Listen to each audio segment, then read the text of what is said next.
আর পুজো পুজো বলে ফিল হচ্ছে।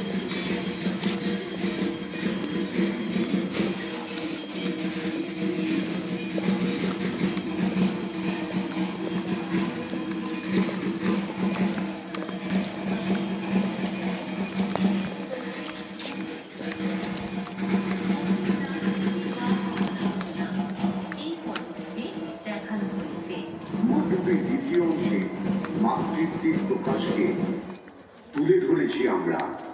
সন্তান কামনায় মা তখন যোগী মা, তখন তার কুণ্ডলিনী ইচ্ছা 6টি চক্রে ভেদ করে ব্রহ্ম তালুকে শিব শক্তির সাথে মিলিত হয় একটি সুস্থ সন্তান কামনায়।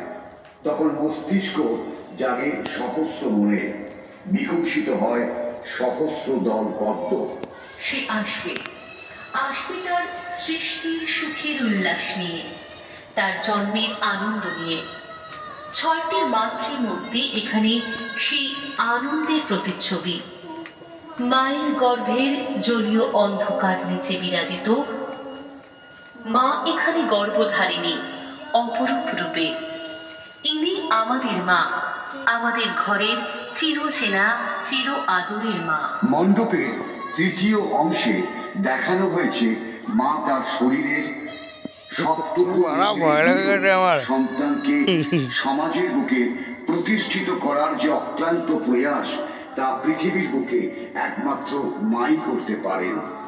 এই অংশে সেটি বিভিন্ন আঙ্গিকে অঙ্কনের মাধ্যমে প্রস্ফুটিত করা হয়েছে।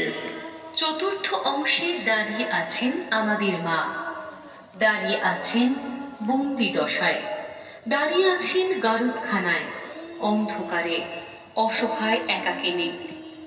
সন্তানের অবহেলা, অপমান, অত্যাচার আর দীর্ঘ নিঃসঙ্গতাকে মেনে নিয়ে তবু বেঁচে আছেন। ওদের ভালো হোক শুধু এই আশীর্বাদটুকুর জন্য।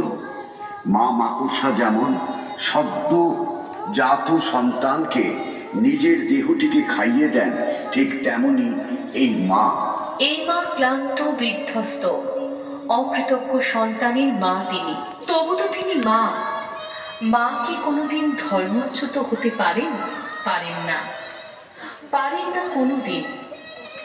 পারি আমরা অকৃতজ্ঞ হতে পারি। তাই বিবেকের আয়নায়